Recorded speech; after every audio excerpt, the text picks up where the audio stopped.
Welcome to the Clean Library Podcast, where content meets conscience. We believe there are millions of you readers out there desperately searching for a better way to find clean content. Each episode, we will introduce you to a new author of clean books, giving you, your family, and your friends clean options. Hello, my name is Marcus Williams. Welcome to the Clean Library Podcast. Today we have TM Goodkey with us today, and we're super excited for our conversation with her. Tiffany lives in the province of Ontario, Canada. She is beyond happily married to her husband and has two beautiful children. She has no pets, but her backyard chickens count as pets, or at least that's what her children say. Tiffany is an avid reader of all things magical, fantasy, paranormal, and with a side of romance. You have her perfect cocktail to read and hibernate with. She has just started her writing journey and wants to write clean fantasy romance with funny characters, grand gestures, heart-stopping moments, and everything in between. All right. Well, thank you, Tiffany, for being with us, and welcome. Thanks for having me. Really appreciate it. Yeah, absolutely. You are our first international author. That makes me sound really special. I don't know if that's the case. So before we jump into it, we're going to read your two truths and a lie. And today Brock couldn't be with us, so this is my opportunity to actually catch up because he is in the lead guessing. So number one, I have learned 3 languages. Number 2, I'm really good at gardening. And number 3, I think about stories while I'm driving. So languages, gardening, and think about stories while you're driving. All right, so while we're talking, I'm going to try to figure out which one would be the lie. So I may throw some questions in there to trip you up. Maybe I shouldn't have warned you of that. You probably shouldn't. Now I'm going to be trying to actively deceive you, which is probably not good. So. That's all right. It allows us to get to know more about you, which is what, the whole point of this is, to get our listeners to know, not just talk about clean books but get to know authors of clean books and really kind of build a personal relationship with the different authors. And because at least for me, there are certain authors that I love and I read all their books, and, as soon as a new one comes out, I want to read it. And I think, the more I can connect with that author personally, the more I like their books. So that's our goal. That's what we're trying to do here. So as we get started, tell us about how you started this journey of deciding, hey, I want to be an author. Well, that's I did not plan on becoming an indie author, which it just kind of took me a little bit by surprise. I actually was, my husband and I moved to this smaller town a couple years back, and I had actually been struggling pretty severely with depression and anxiety. Mm-hmm. I was diagnosed. We had gone through a bunch of stuff, but that's a whole other situation. And so I was kind of working through this, and for about 3 years, I was kind of struggling through it. And I had 2 young kids, and I was getting to a point where I needed to do something, because recovering from depression can be an interesting disease. Yeah. Because you can either get really sucked into this boredom-y sort of life where you're trying to recover and get better, and you still don't have the ambition to do anything. So I actually started looking up ghostwriting, which I don't know if you know much about ghostwriting or not, but it's where you write for other people. They pay you a sum of money. In my case, a really little tiny bit of money, because I was not experienced.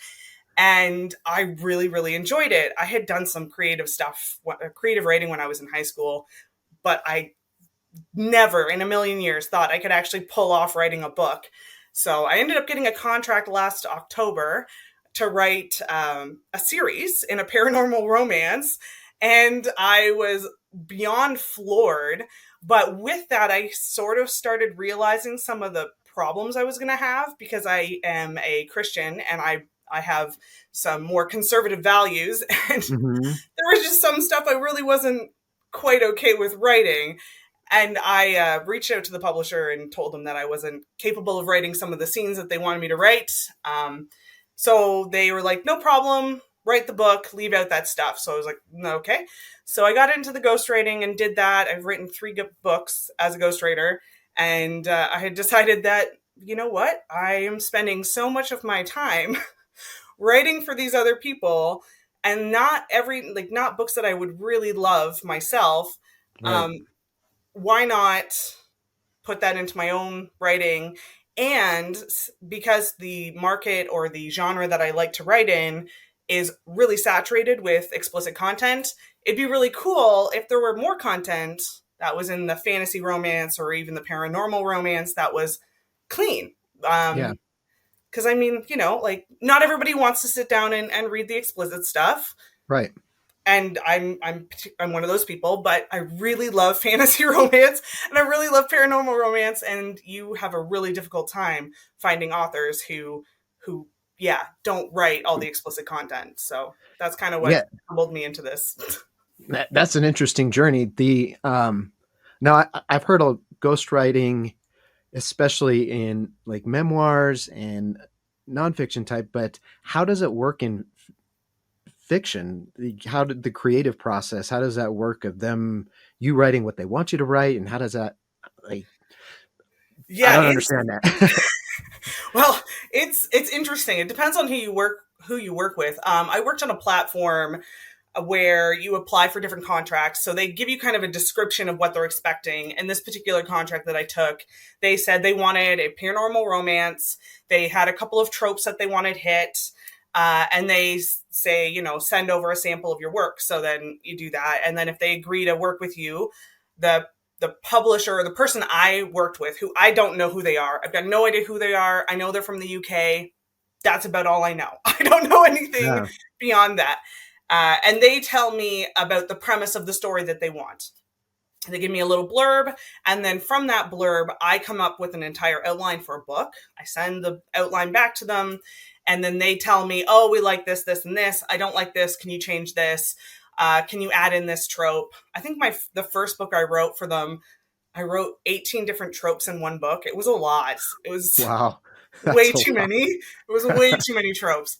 And from that, because they liked my writing, they put me on to the second series, and I pretty much crafted the world. And so the second book, sorry, is pretty much my own creation. They gave me kind of like the premise at the beginning, but I created the whole series Mhm. basically for them. And then they paid me the money, and I sent them the manuscript, and I don't know what happened to it. Hmm. So is this an individual that essentially had an idea for a story, but just didn't have the I guess confidence or ability to write it, or is this a company that wanted to put out books? So this is a whole other topic. If like it's a whole other thing, but Yeah. right now within the ghostwriting community, there's a huge, huge market for romance, because people who read romances read really quickly. They consume books really quickly. So Yeah. these publishers and individuals have figured out that if they can do these 60,000 word books and pump them out really quick, like every month or even every couple of weeks, they can actually make a decent living at it, even if the writing isn't that great. So that's kind of what is happening, is that these smaller, it was a publishing company who hired me. I had to sign a contract. They're a legitimate organization. I looked Right. them up. But there are some who are just individuals who want to take the manuscript and claim it as their own. I know a lot of places or a lot of companies are having just like a bunch of different pen names for different series, and they hire different ghostwriters to fill out those series. So that, at least that's what my experience has been with the ghostwriting. And so I haven't done anything since probably January was the last book I finished for them. And I've been dedicating all of my time to putting out my new novel and working on the second one and so on Yeah. and so forth. So It kind of sounds like the old dime novel oh, concept where we just where they would just kind of throw out these novels, charge a dime for them, and yeah, just pump them out, just yeah. content. That's interesting. And so now that you're working on your own book, what did you learn ghostwriting that has helped you with your own work? Well, I think the biggest thing I learned was that I could do it. Hmm. I Yeah. think I think a lot of people can write, and we're nervous and afraid of the rejection once you put your work out there. It's a really vulnerable thing, putting Yeah. your words onto paper and sending it out to the world and hoping somebody's going to like it, and hoping that like 50% of them is not going to absolutely destroy you in the comment section. That was pretty a big boost for me to be like, oh, I can actually write a book. Hmm. And then I realized I can actually write really quickly. So I can do a 60K book in about a month, which apparently is fast, which I didn't realize at the time. I have like ADHD brain. So like once I get hyper focused, I can just go. Yeah. So sometimes, it takes a little while to get myself into the habit of getting started. But yeah, once I'm in there, I can really focus. And so yeah, that taught me that I could do it. I also learned just how to develop my characters better, because the publisher I was working for gave me like a report essentially of the things that I did really well, things that I could work on. And I figured, why not take the opportunity to learn from people who are obviously in the industry and I wasn't. So I kept asking for like advice and feedback, and tried to like work on my writing. I realize it's not perfect, and if anybody actually does pick up my book, thanks. But I realize there's gonna be mistakes, and I'm gonna keep growing, and I'm probably gonna keep growing with every book that I put out. But yeah, that was probably the biggest thing I learned from doing that. And like for me, I I look back at my first book and the most recent book, and I can see and that I've evolved and gotten better. And there's a part of me that wants to go back and rewrite the first one because of the things that I've learned. And it's interesting that you were able to go through that learning process, but not under your own name. So the book that's under your own name is the one that's after you went through some of that learning process, which is kind of cool. Yeah, part of me wishes I knew where the book is, just so I could see the difference between what I started with and where I'm at now. Again, I realize how very new I am to the whole game, and I am Yeah. learning a ton.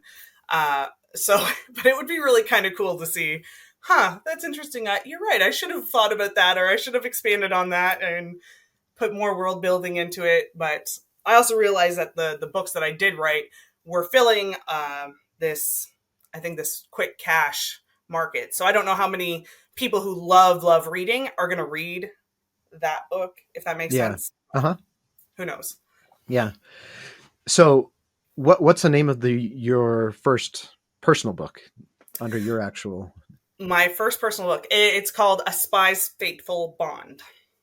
Okay. Tell Yep. us a little bit about it. So it is based in its own world. It is about a human woman who has been forced into becoming a spy on the human kingdom because her father was abducted, and the is being used against her to get information for the people who have abducted her father. In the process of spying on the lady in the house that she's currently working in, they end up going to the Fae Court, which is a pretty I don't know if you know anything about fantasy, but fairies and fae, that's really huge right now in the Yeah. romance Hmm. genre. So they go to the Fae Court, and she finds out that she is essentially a fated mate to the king of the court. So, and then the first book is about their story of rescuing her father and the king helping with this. And it's full of funny little side characters because I really enjoy humor, and full of grouchy people because it's funny to watch them grow and develop. And so, Right. So, are you a outline your whole book for person, or are you I have an idea and I just start writing person? so, so the term, what is it? Pantser? Is that what the term Yeah, is? right.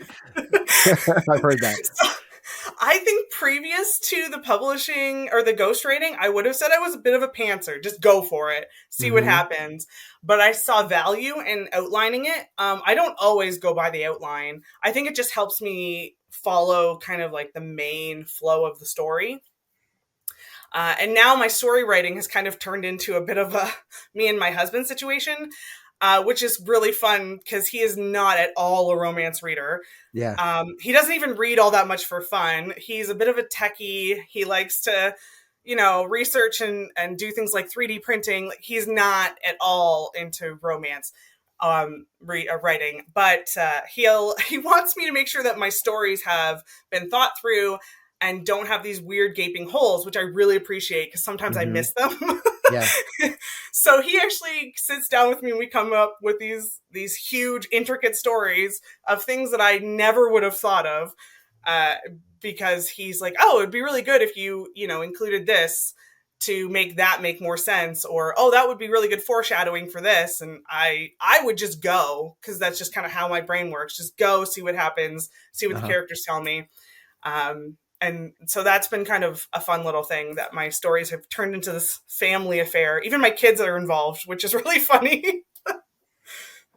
Oh, that's great. And as you have, the fact that you've made the decision to keep your books clean allows you to do that with your kids, right? You don't have to lock your manuscript in another room and that's mommy's room. We don't go into her writing room type thing, Yeah. Do you, with the popularity of the genre and like you said, just the number of books and the explicit content in a lot of those books, how do you stand out as someone writing that genre and those tropes in a clean way? Well, it's actually a difficult question because I'm currently working through trying to figure out how to market my books. I found a lot of great groups on Facebook and even Instagram, and trying to kind of go into the clean groups. But if you don't know much about the genre, like the romance genre, there's definitely, even within the clean groups, really, really segregated ideas of what is clean and what isn't. Yeah. And because there's no standard of like, okay, this is what we consider clean, mildly clean, to and it's massively different based on who you talk to. So I've actually found it challenging to market my book in a way where I'm telling people it's clean, because if you don't, you will get people who will bash your book for not being explicit enough. So you have to make sure you tell them, okay, this is a clean romance, Right. but then you also have to tell people this is a fantasy romance where there's like, murder and political intrigue, and this isn't your like small town romance where everything is lovey-dovey and happy. Right. Like, there's a lot of stuff going on in this fantasy world with random fantasy characters, and some of them are more aggressive than others. Like, in my debut novel, I have orcs in mine, and if you know anything about orcs, or even Dungeons and Dragons, or anything like that, orcs are really aggressive as a character.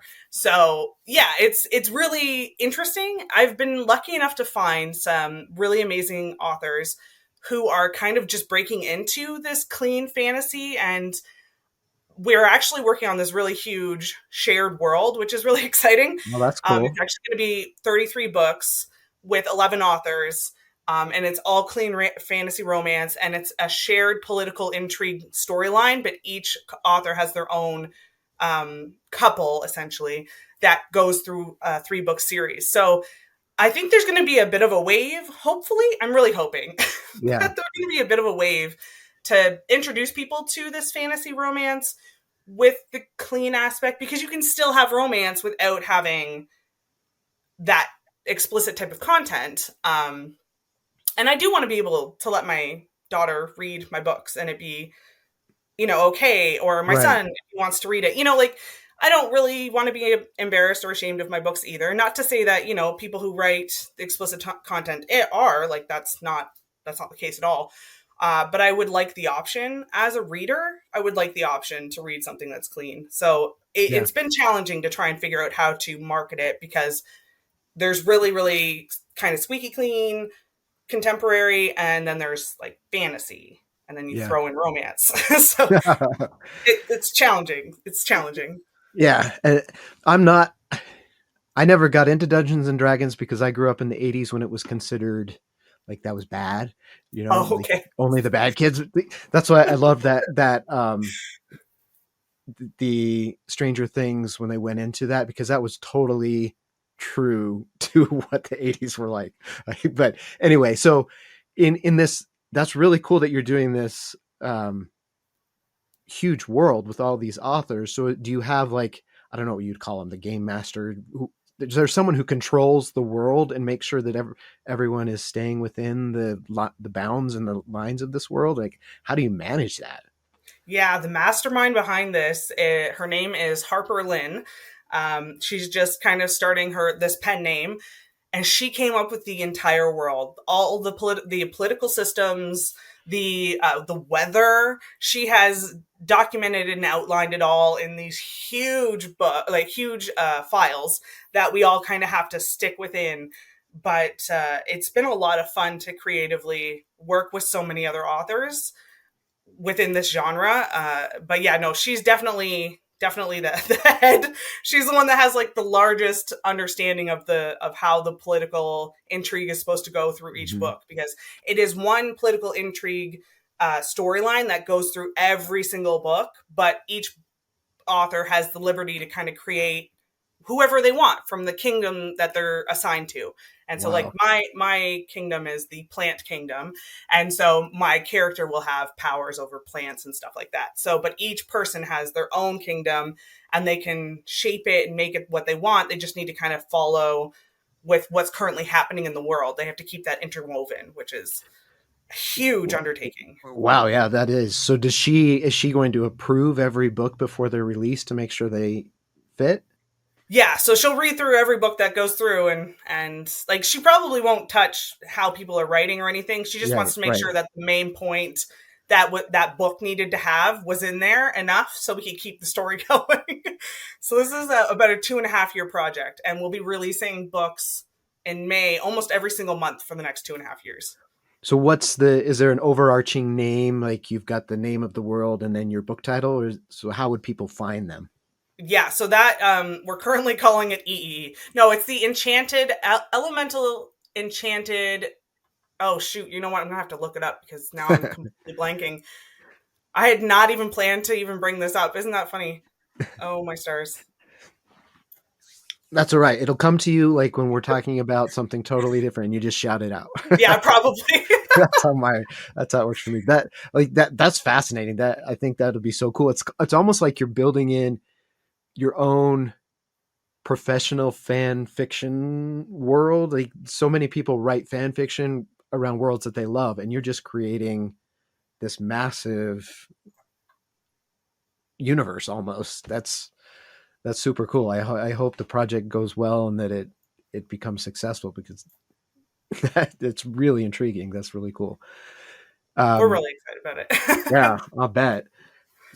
So, as you were planning your book and outlining your book, did you have certain tropes that you wanted to add into it? Did you have ideas of where you wanted to go with it before you started, or was it that process of talking with your husband and your kids and everything that really created the story?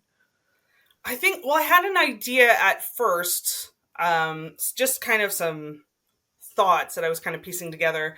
And I was sitting in the park with my kids, and my daughter had just kind of she was done with playing on the play structure, which was totally fine.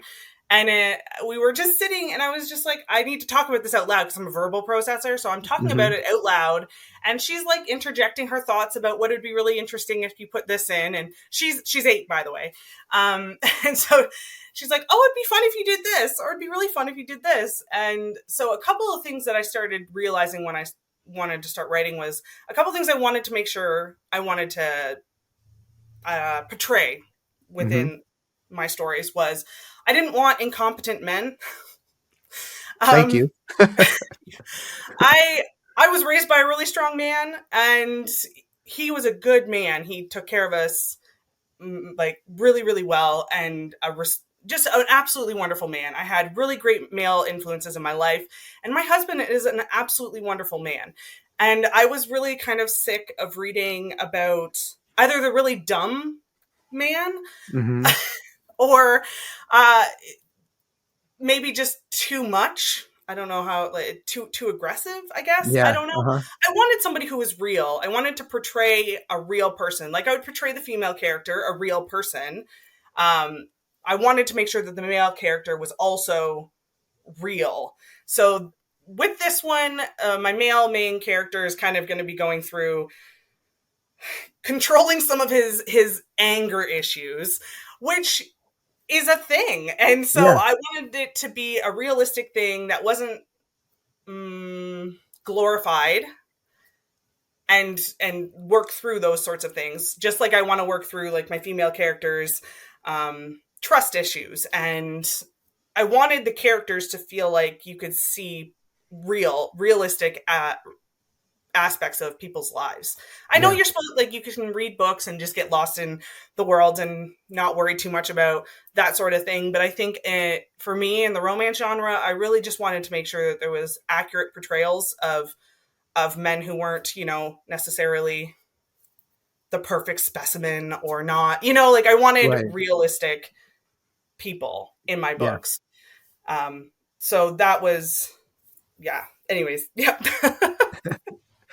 That's funny because I tend to, I mean, I appreciate that because I think especially in that genre, you get a very caricature of men a lot.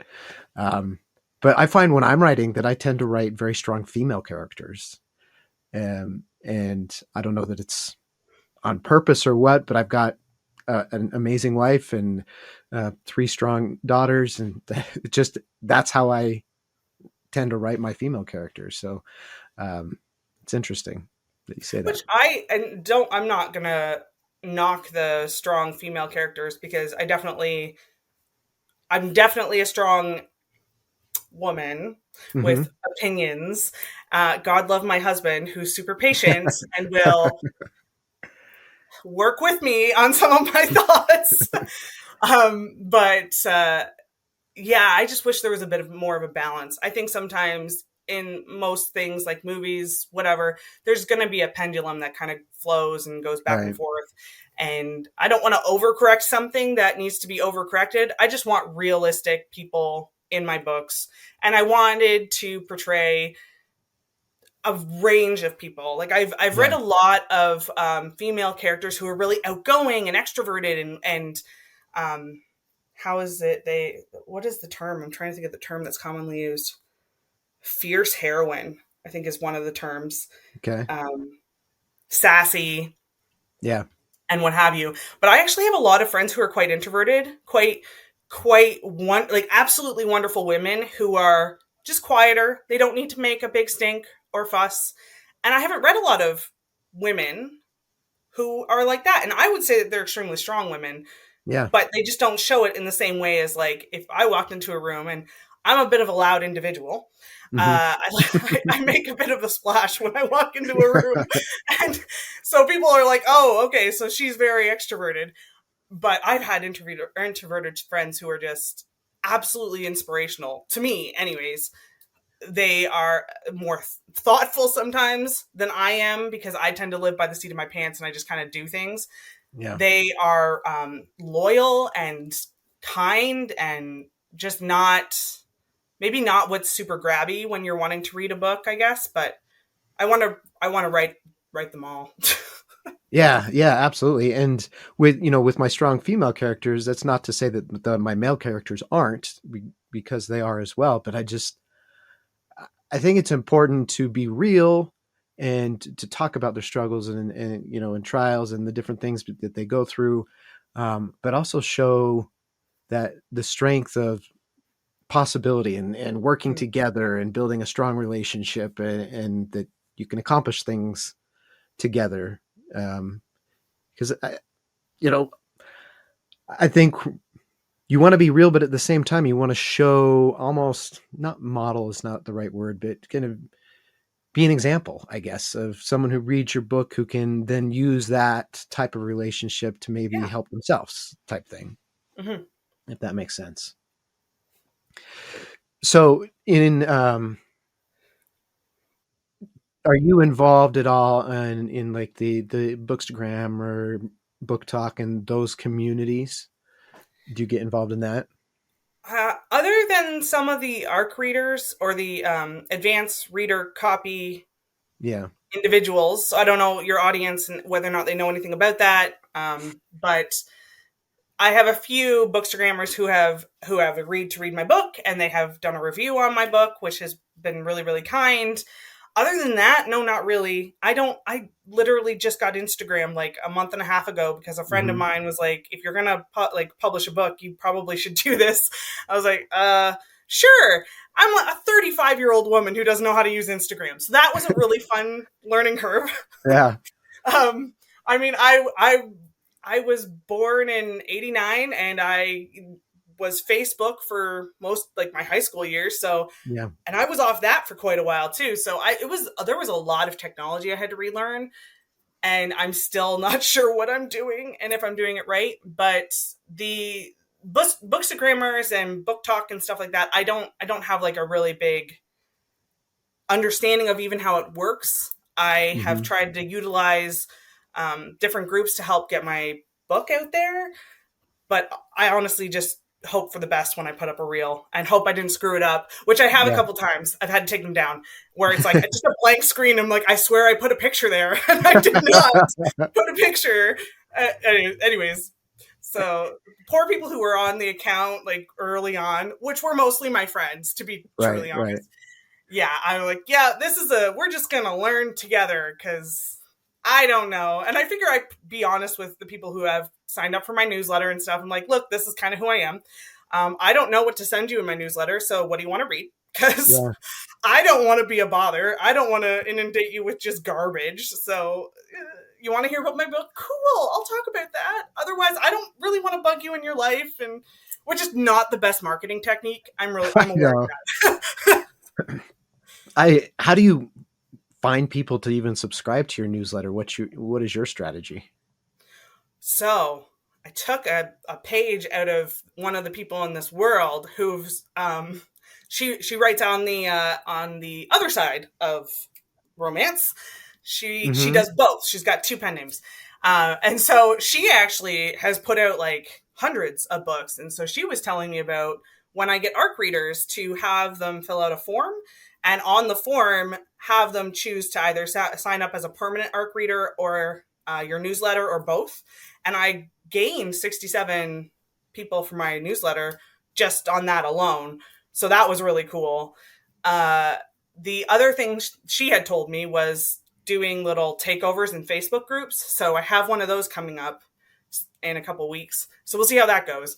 But that's what I've done thus far. And I know 67 people is not a lot of people, but I mean, it's something. I've It's never something, published yeah, for anything. sure. So And your ARC readers, are you just posting in groups asking for ARC readers, or how do you yep. even find those? Okay. Yeah, there's some really huge Facebook groups. The biggest one that that I've joined and I got most of my ARC readers from is something called Book Talk Baddies. Okay. So they read everything. Like nothing is off limits in these groups. But I kind of think that's where some of my readers are, because some of them I've seen posts come up and people are like, I'm really over reading romance with explicit content. Does anybody have a recommendation for a romance or a fantasy romance with no explicit content but really good plot? And so then there's like hundreds of recommendations that come underneath those comments from readers. And so though it's mostly inundated with authors or books that have explicit content, it means that I also have like a bit of a niche when I post like, hey, this is clean.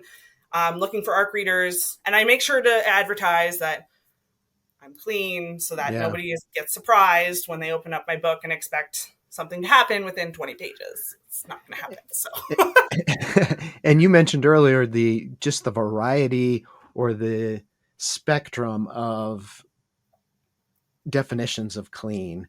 So for you, when you say your books are clean, um, what do you mean?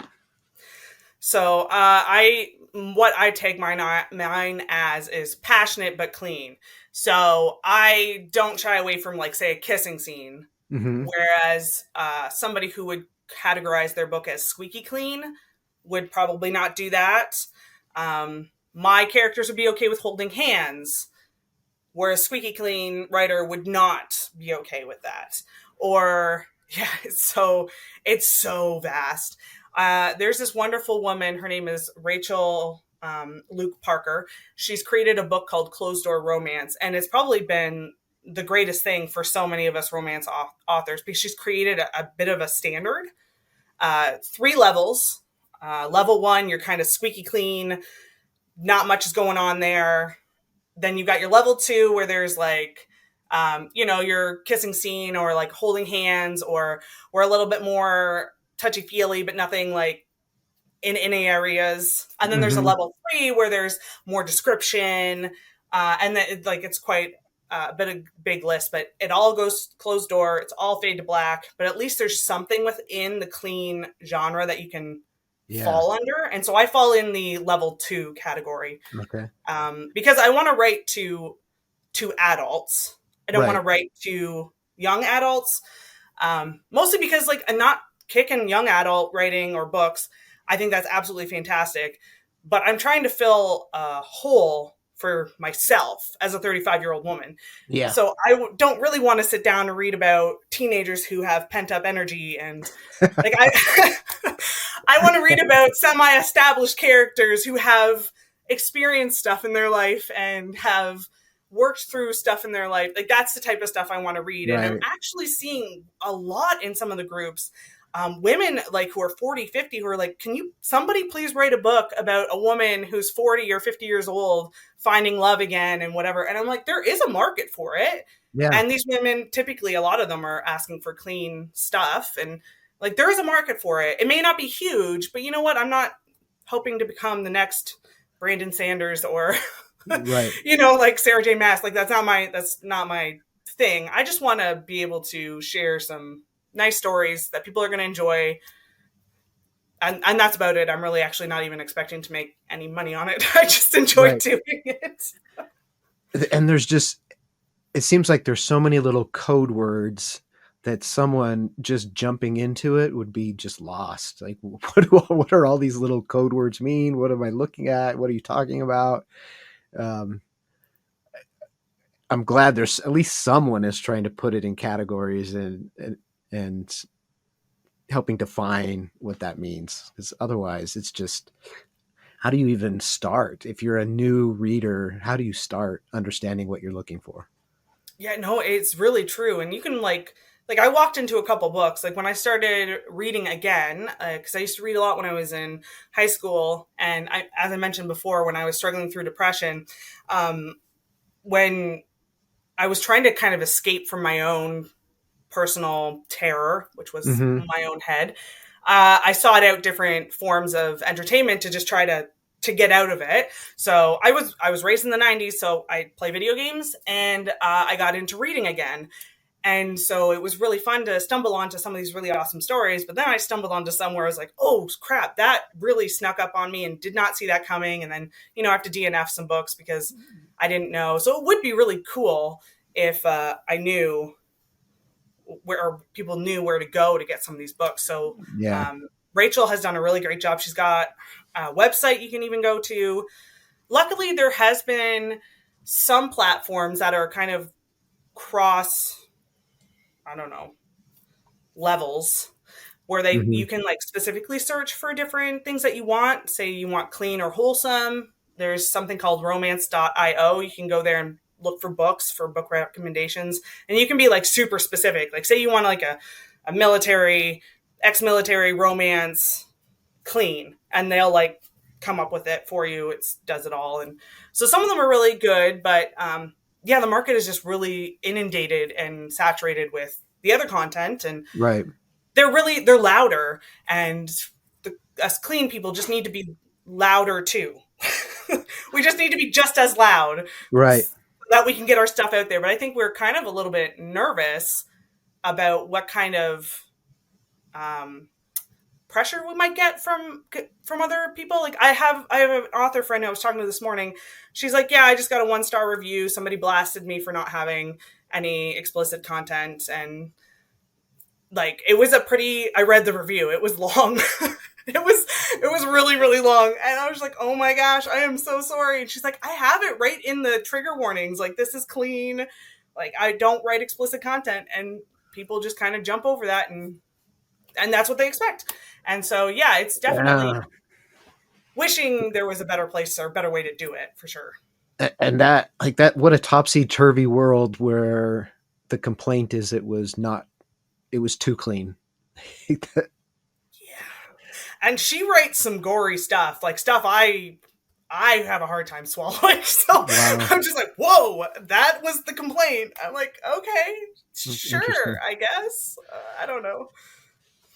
Well, I think you're right that I don't know if it's just personality wise or what it is that the people who want the clean content aren't as loud or demanding. And that's difficult because the market tends to go where the loudest, most demanding people are.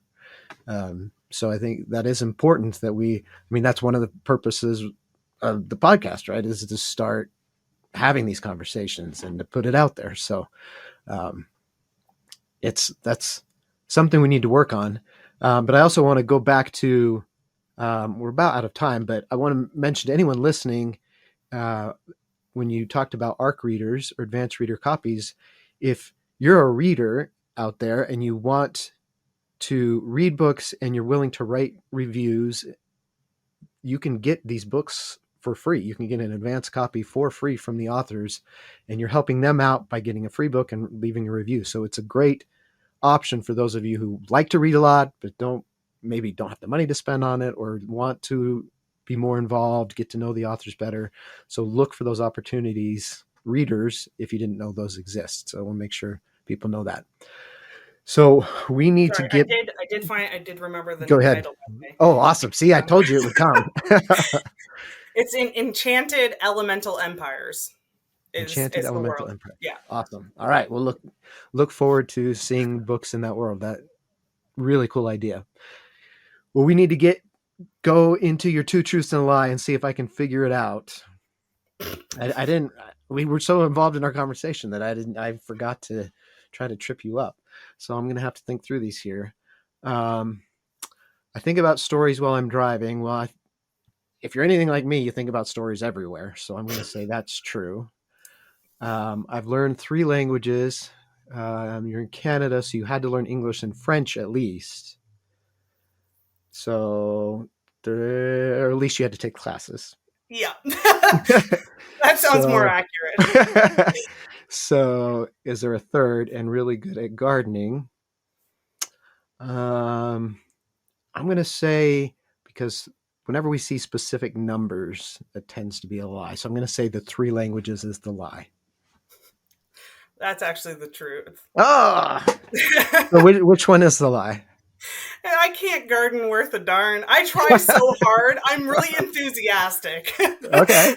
I really, really am. I've had one plant that's lasted like almost 2 years now. I'm really proud of myself. I have not killed it. I've forgotten to water it several times, but my husband has rescued it. So, no, I'm absolutely terrible at it. I really want to be better. But no, I'm bad at it. Let's see. Up where you are, it's probably easy to grow like raspberries, blackberries, rhubarb, that kind of stuff likes colder weather. Yeah. No, all right. No. Well, dang it. I had this opportunity to catch up with Brock and I blew it. Sorry. Oh, boy. Well, thank you so much for being on the show today. It was a great conversation. I really appreciated your time and everything that we talked about. For all of our listeners out there, thank you so much for listening. Please subscribe, share with your friends, spread the word. We really appreciate it. And thank you so much for listening to the Clean Library Podcast.